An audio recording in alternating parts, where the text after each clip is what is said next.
आपकी बुक में 13 क्वेश्चंस हैं और वो 13 के 13 सवाल जो हैं, एक्सरसाइज की बात कर रहा हूँ, 13 के 13 सवाल इसी मेथड से होने वाले हैं। ठीक है, तो सारे के सारे क्वेश्चन इसी मेथड से होते हैं जो मैंने आपको प्रीवियस लेक्चर में करवाया और जो आज करवाऊंगा। तो मैंने एक क्वेश्चन पिक किया है, क्वेश्चन नंबर 5। ये सारी क्वेश्चन की स्टेटमेंट है और ये डाटा है उस सवाल का।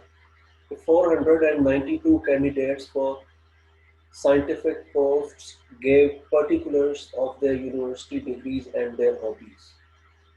The degrees were in either mathematics, chemistry, or physics, and the hobbies could be classified roughly as music, craft work, reading, or drama. तो दो चीजें हैं यहाँ पर। एक डिग्रीज, ठीक है, डिग्रीज किस किस में? मैथमेटिक्स, केमिस्ट्री और फिजिक्स। और दूसरी चीज हॉबीज है। हॉबीज में क्या क्या चीजें? म्यूजिक, क्राफ्ट वर्क, रीडिंग और ड्रामा। तो ये मैंने जो मैथ, फिजिक्स, केमिस्ट्री को A1, A2, A3 कह दिया। डिग्रीज को A से रिप्रेजेंट कर दिया और हॉबीज को B से।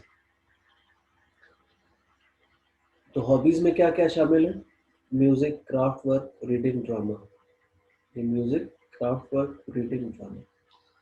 The data are presenting in the following table discuss the association between two criteria of classification, that is the degrees and the hobbies.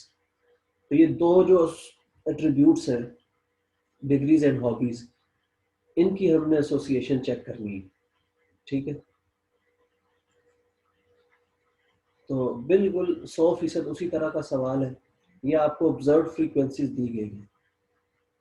जो टेबल क्वेश्चन में दिया जाता है ये F0 का टेबल होता है और आपने एक टेबल खुद बनाना होता है, वो FE का टेबल होता है। जैसे अगर मैं आपको प्रीवियस लेक्चर दिखाऊं तो ये F0 का टेबल ये गिवन था। हमने FE का टेबल बनाया था। कैसे कि ये जो नंबर्स हैं इनके टोटल किए, इधर इधर इधर इधर इधर इधर, और फिर ग्रैंड टोटल भी कर दिए। ये टोटल्स करके और ग्रैंड टोटल करके फिर ये कैसे आया था 45.98। ये इस 121 को मल्टीप्लाई किया 152 से, यानी कि आप इस जगह पर है तो इसके सामने जो टोटल लिखा हुआ है इधर और इधर, इन दोनों टोटल्स को मल्टीप्लाई करके ग्रैंड टोटल जो कि 400 है इस पर डिवाइड करना है, तो फिर ये नंबर आएगा। ठीक है, इसी तरह ये सारे इसी तरह फिल हुए। फॉर एग्जांपल ये है, तो इसके सामने इधर टोटल क्या है 112 और इसके सामने इधर टोटल क्या है 152। इन दोनों को मल्टीप्लाई करके 400 पे डिवाइड करेंगे तो ये नंबर आ जाए। तो ये काम हमने प्रीवियस लेक्चर में किया था, यही काम इस लेक्चर में भी है। बाकी ये 6 स्टेप्स थे, H0, H1, level of significance, test statistic, चौथे स्टेप में कैलकुलेशंस, क्रिटिकल रीजन। ठीक है, तो यही सारे स्टेप दोबारा हमने करने हैं। तो इसमें टोटल पहले से हुए हैं 124, 101, 187, 80, 77, 292, 123 और ग्रैंड टोटल 492 है। तो इन तमाम नंबर्स का टोटल और इन तमाम नंबर्स का टोटल, यानी कि ये रो टोटल्स है ना, सारे रो टोटल्स का टोटल। और 1745 उबैद अली, तुमने क्लास से निकलना है तो बताओ। फिर ये जो है कॉलम के टोटल्स का टोटल है, ये दोनों सेम आते हैं। ठीक है, इधर से जमा करें या इधर से जमा करें, ये 492 ही आएगा। अच्छा जनाब, ये सवाल है। अब 6 स्टेप्स करने हैं। पहला स्टेप उसी तरह आपने, मैंने आपको कहा था कि ये आपने याद कर लेना है, हमेशा ये लिखें। There is no association between attributes, और इसका उलट H1, इसको अल्टरनेटिव हाइपोथेसिस कहते हैं, इसको नल हाइपोथेसिस कहते हैं। तो नल हाइपोथेसिस क्या है? There is no association between attributes. Alternative hypothesis क्या है? There is association between attributes. इससे अगला स्टेप लेवल ऑफ सिग्निफिकेंस, वो क्या है, अल्फा इज इक्वल टू 0.05। ये क्वेश्चन में गिवन था, use alpha is equal to 0.05। अगर क्वेश्चन में गिवन ना हो तो फिर जो है आपने अपनी मर्जी से 0.05 ले लेना होगा, ठीक है। तीसरा स्टेप, ये फार्मूला है test statistic, chi square is equal to summation F naught minus F E whole square over F E. ये समेशन जैसे मैंने लिखा है ना, पूरे इस पूरे के ऊपर आना चाहिए। अगर कोई आपको प्रॉब्लम नजर आ रही है तो आप यहाँ पे ब्रैकेट लगा दिया करें, ऐसे ये ब्रैकेट लगा दें और सम इधर पीछे लिखें, क्योंकि ये सम इस पूरी क्वांटिटी के से पहले है, ठीक है। अच्छा, डिग्री ऑफ फ्रीडम वही r-1 इंटू c-1। फिर चौथा स्टेप होगा कैलकुलेशंस। तो इसमें आपने काई स्क्वायर, ये जो काई स्क्वायर का फार्मूला लिखा है, इसकी वैल्यू फाइंड करनी है कि काई स्क्वायर किसके इक्वल आए, और उसके लिए वो सारा प्रोसीजर जो पिछले लेक्चर में हमने किया था वो दोबारा करना होता है। पिछले लेक्चर में क्या किया था मैं आपको दोबारा बता देता हूँ। ये एफ ई का टेबल बनाया था, जब ये बना लिया अब हमारे पास एफ नॉट और एफ ई की वैल्यूज आ गई। तो एफ नॉट की वैल्यूज में से, ये सारी एफ नॉट की, एफ ई की सब्ट्रैक्ट करके उनका स्क्वायर लेके फिर उनको एफ ई पे डिवाइड करके हमने सब किया था। ये मैं आपको दिखा देता हूँ। ये एफ नॉट और एफ ई की वैल्यूज लिखी, फिर एफ नॉट माइनस एफ ई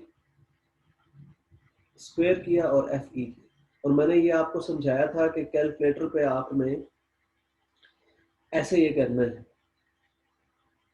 मतलब आपने कुछ भी नहीं लिखना यहाँ पे, पेज पे कुछ नहीं लिखना, सिर्फ आंसर डायरेक्ट लिखना है। जैसे ये पहली वैल्यू 63 है, इसमें से 45.98 होल स्क्वायर माइनस हुआ, ठीक है। इसका स्क्वायर ले लिया, इसको डिवाइड कर दिया एफ ई की वैल्यू से जो कि 45.9 है, तो ये 6.30 आ। इसी तरह आपने अगली वैल्यूज के लिए ये काम किया था, और आज भी ये ऐसे ही करना। तो मैं आपको इसका सोल्यूशन दिखा देता हूँ, या आपने अब खुद इसकी प्रैक्टिस करनी है, ठीक है। सोल्यूशन मैं आपके सामने ओपन करता हूँ, इंफॉर्मेशन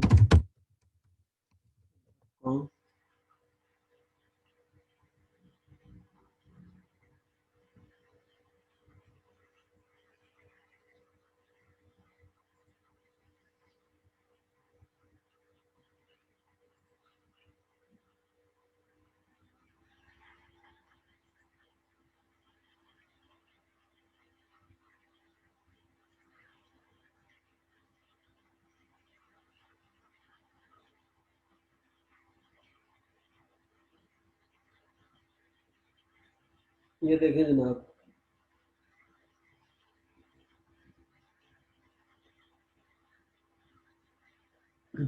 ये आपकी एक्सरसाइज के क्वेश्चंस हैं।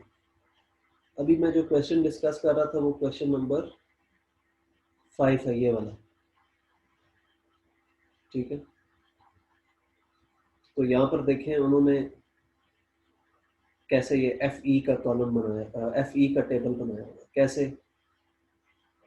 ये 77, ये टोटल, इसको मल्टीप्लाई किया इस टोटल से और डिवाइड कर दिया 492 से, और ये वैल्यू आ गई 19.41। और यहाँ जो ऑब्जर्व फ्रीक्वेंसी थी वो 24 थी, उन्होंने 7 ऑब्जर्व फ्रीक्वेंसीज भी लिख दी।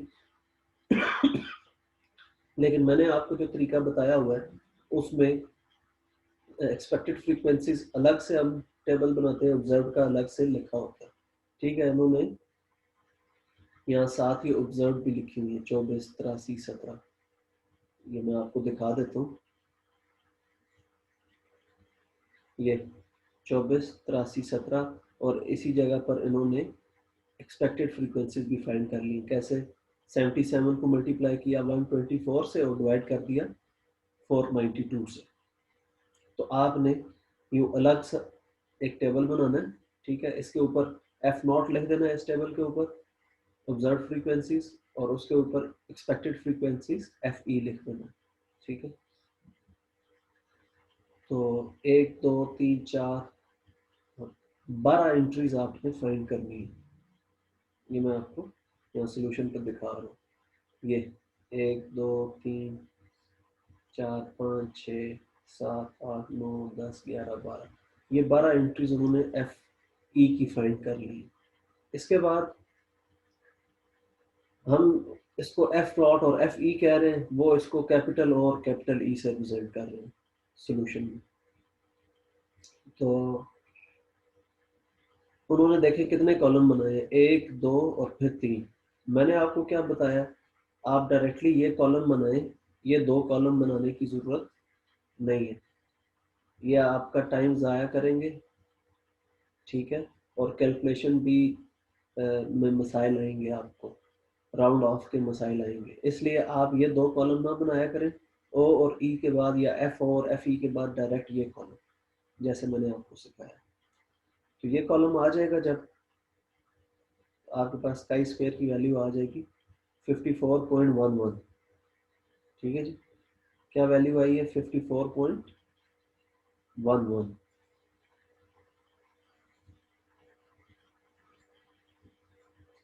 ये वैल्यू कैलकुलेशन सारी करके ये अब आपने खुद करनी है, ये आपकी वैल्यू आ जाएगी 54.11,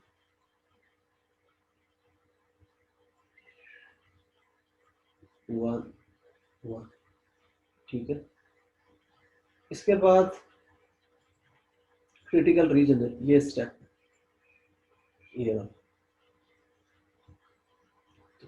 ये आपने याद रखना है, यूं ही होगा, chi square should be greater than chi square alpha v. मैंने यहाँ पर वी की वैल्यू फाइंड भी कर ली है। वी किसके इक्वल है, 4 - 1 इंटू 3 - 1, यानी कि 6 के इक्वल है, 3 इंटू 2 6, और अल्फा क्वेश्चन में 0.05 दिया हुआ।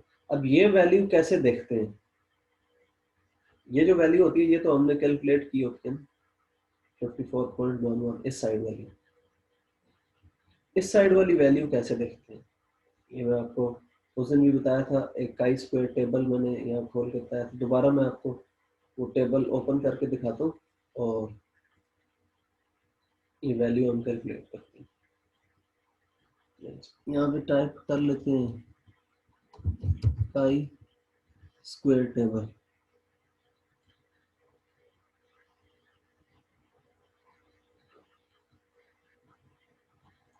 ये मुख्तलिफ टेबल्स आ गए। ये वाला मैंने मेरे ख्याल में ओपन किया था,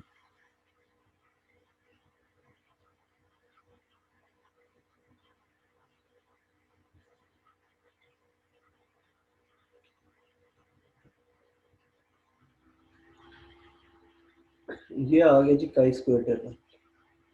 एक साइड पे डिग्री ऑफ फ्रीडम दिया होता है और दूसरी साइड पे अल्फा दिया होता है।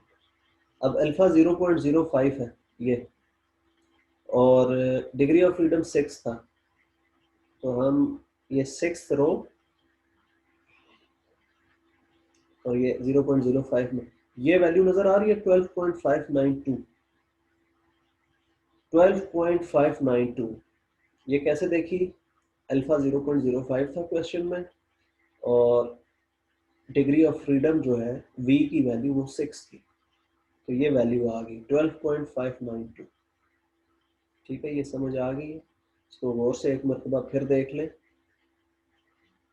ये अल्फा है 0.05, ठीक है, ये पहली रो अल्फा की है, अल्फा की मुख्तलिफ वैल्यूज है। तो हमारे क्वेश्चन में अल्फा 0.05 है और v जो है वो 6 है, तो ये वैल्यू आ गई 12.5, ठीक है। तो ये वैल्यू आ गई 12.592। काई square should be greater then 12.59। अब डिसीजन के लिए आपको मैंने क्या रूल बताया था, एक वैल्यू आई है 54.11 और दूसरी है 12.59, ये 54 11 है। तो देखें ना, 54.11,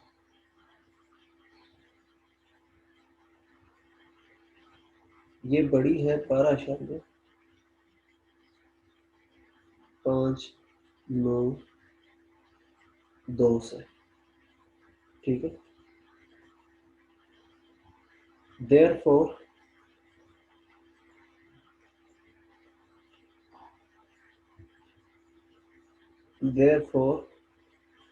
we reject H0। अब यहाँ पे सवाल बनता है कि आपने ये क्यों लिखा रिजेक्ट H0, एक्सेप्ट H0 क्यों नहीं लिखा? तो इसका मैं भी जवाब देता। मैंने आपको बताया था जब भी ये कंडीशन ट्रू साबित हो जाए, क्या साबित हो जाए? ट्रू। ट्रू कब साबित होगी कि इस साइड वाला नंबर, यानी कि जो काई स्क्वायर हमने फाइंड किया है, कैलकुलेट किया है, वो वैल्यू उस वैल्यू से जो कि हमने टेबल से देखी है बड़ी आ जाए, तो तब ये कंडीशन सेटिस्फाई हो जाएगी ना, ट्रू होगी कि ये नंबर इससे बड़ा। उस सूरत में आपने रिजेक्ट करना है, H0 को क्या करना है? रिजेक्ट। और अगर इस साइड पे जो नंबर है वो छोटा आ जाए इससे, फर्ज करें यहाँ 10 आ जाता, 11 आ जाता, 12 आ जाता, तो वो सारे नंबर इससे छोटे थे, उस सूरत में हम एक्सेप्ट करते हैं H0, ठीक है। तो थोड़ा सा इसका मैं आपको आइडिया भी दे दूं कि ये एक्सेप्ट रिजेक्ट क्यों करते हैं। जो डिस्ट्रीब्यूशन होती है ना काई स्क्वायर की, वो कुछ इस तरह की होती है ये, ठीक है। और यहाँ पर ये वैल्यू पड़ी होती है काई स्क्वायर अल्फा वी। ये जो सारा हिस्सा होता है ना, इसको हम कहते हैं एक्सेप्टेंस रीजन। ये जो हिस्सा होता है इसको हम कहते हैं रिजेक्शन रीजन, या इसका एक और मशहूर नाम है क्रिटिकल रीजन। ये जो 5वें स्टेप में हम CR लिखते हैं ना, क्रिटिकल रीजन। तो ये वो वैल्यू होती है जो एक एक डिस्ट्रीब्यूशन के दो हिस्से कर देती है। एक इससे आगे वाला रीजन जो होता है वो क्रिटिकल रीजन कहलाता है, इससे पीछे वाला जो रीजन है वो एक्सेप्टेंस रीजन कहलाता है। अब ये वैल्यू यहाँ पे पड़ी हुई है, अब जो वैल्यू इस वैल्यू से बड़ी होगी वो इस रीजन में आ जाएगी यहाँ पर। इट मीन्स वो रिजेक्शन रीजन में चली जाएगी, हम H0 को रिजेक्ट कर देंगे। तो देखे ना, ये 54 इस वैल्यू से बड़ी है, यहाँ पड़ा हुआ है 12.59 में। अब 54 चूंकि 12 से बड़ा इधर कहीं आएगा अंदर, तो इसलिए हम H0 को रिजेक्ट करते हैं। और इससे जो भी वैल्यू इससे छोटी होगी उस सूरत में हम एक्सेप्ट करते हैं, ठीक हो गया। तो आपने क्या याद रखना है, अगर ये कंडीशन सेटिस्फाई हो जाए, ट्रू हो, उस सूरत में H0 को रिजेक्ट कर दें। अगर ये कंडीशन सेटिस्फाई ना हो, उस सूरत में रिजेक्ट ना करें, ठीक है जी। किसी का कोई सवाल है तो वो मुझसे पूछ सकता है। आज के लेक्चर में अभी तक कोई चीज़ समझ अगर नहीं आई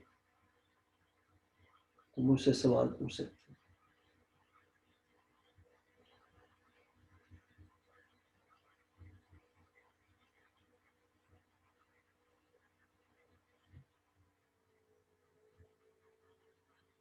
नहीं तो मैं फिर आगे मूव कर जाता हूँ।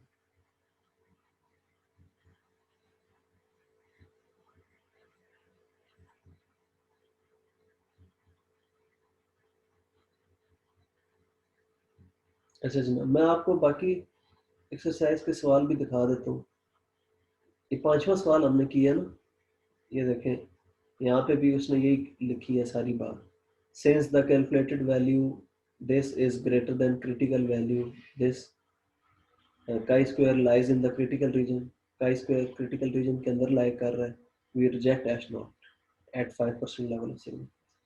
We conclude that degree and the hobbies are associated. ठीक है। अच्छा, छठा सवाल देखें। सेम वही फार्मूला लग रहा है। सातवां देखिए, सेम वही फार्मूला लग रहा है। आठवां क्वेश्चन, अगेन वही कैलकुलेशंस, वही फार्मूला। नौवां सवाल देखिए, वही कैलकुलेशंस हैं, वही फार्मूला है। 10वां सवाल देखिए, again same calculation, same formula. 11वां सवाल देखिए, सेम है जनाब। 12वां देख लीजिए, सेम। और ये आखिरी 13वां सवाल देख लीजिए, अगेन वही फार्मूला, उसी तर्ज का सवाल। तो 1 से लेकर 13 तक सारे के सारे सवाल इसी फार्मूले से आपने करने, और यही आपकी असाइनमेंट भी है। ये आपकी पहली असाइनमेंट है जो मैं आपको दे रहा हूँ। पहले मैंने पिछले लेक्चर में भी कहा था कि आप 5-6 सवाल कर लें। ठीक है।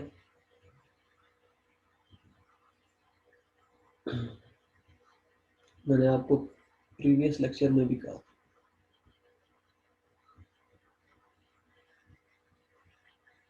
18.6 एक बच्चा कह रहा है सर 18.6 करवा दें। मेरे बच्चे, मैं आपको बता जो रहा हूँ, सवालों में कुछ भी मुख्तलिफ नहीं है, वो वैसे के वैसे ही सवाल है। ठीक है, आपने टेंशन नहीं लेनी। 6 भी उसी तर्ज का सवाल।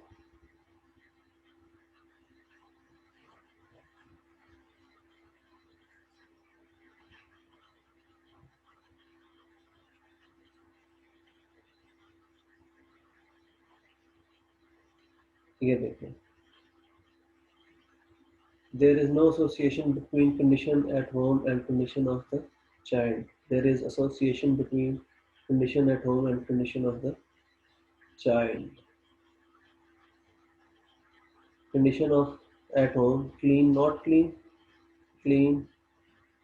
Condition of the child, clean, fairly clean, dirty. तो ये एट्रीब्यूट्स हैं। ठीक है।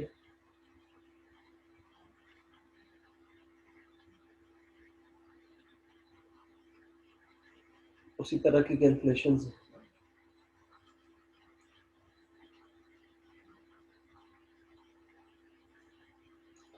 जनाब।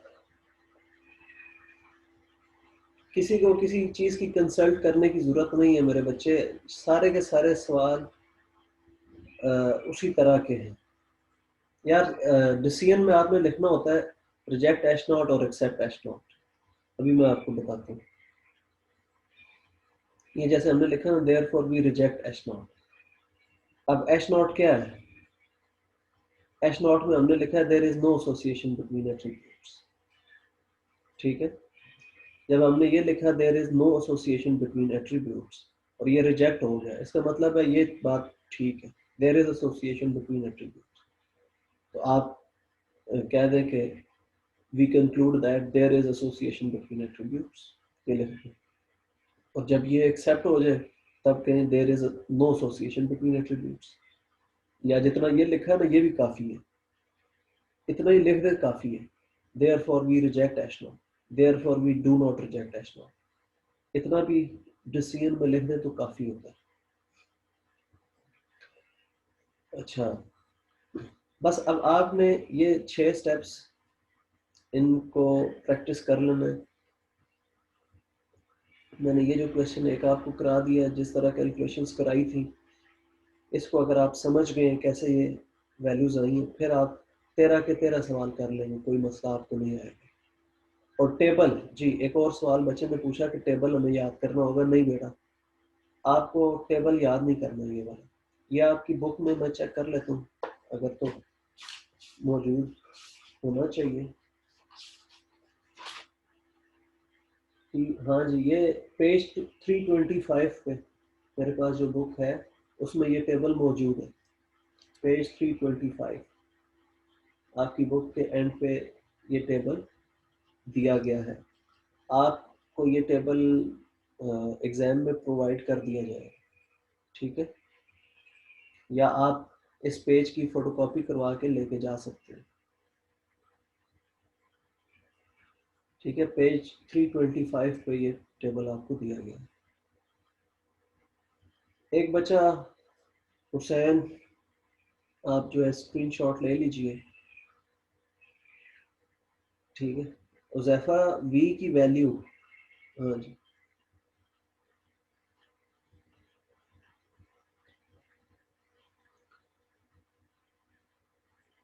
जी, उज़ैफा पूछ रहा है वी की वैल्यू। बेटा वी की वैल्यू ये है R-1 इंटू C-1। वी है डिग्री ऑफ फ्रीडम, ठीक है।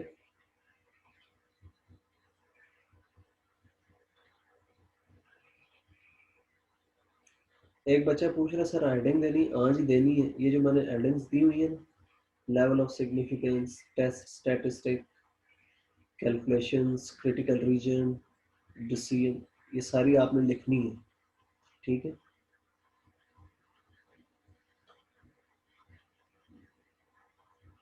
अच्छा, ये यहाँ पर ये टॉपिक ख़त्म होता है। अब मैं आपको अगले लेक्चर में जो चीज़ें करवाऊंगा वो होंगे शॉर्ट क्वेश्चंस। आपकी एक्सरसाइज के जो सॉल्व क्वेश्चंस होते हैं ना, आपकी बुक में वो सॉल्व होते हैं, उनमें से जो थोड़े ट्रिकी क्वेश्चंस हैं वो मैं आपको करवा दूंगा, ठीक है।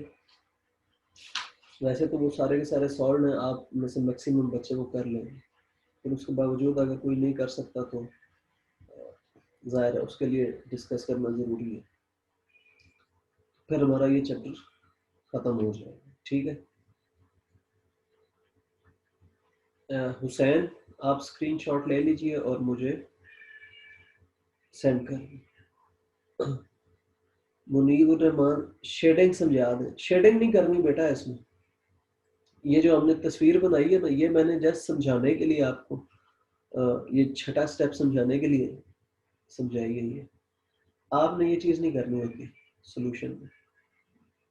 ये चीज़ सोल्यूशन का हिस्सा नहीं है। ये चीज़ ये सोल्यूशन में शामिल नहीं।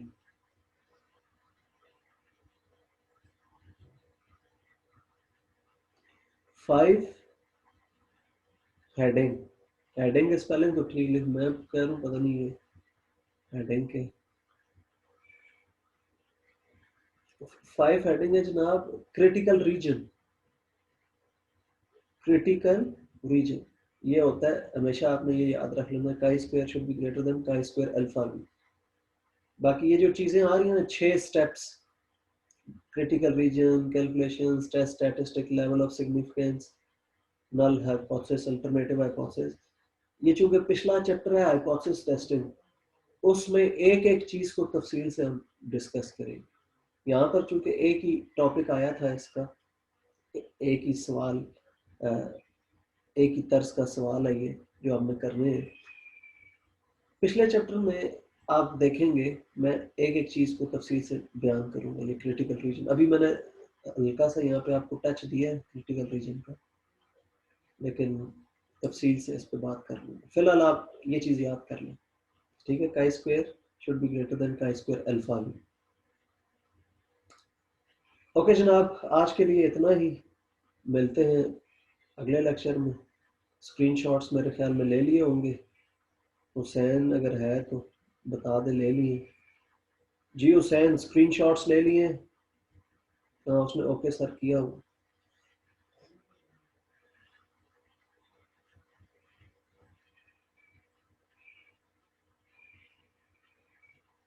ओके जी, अल्लाह हाफिज।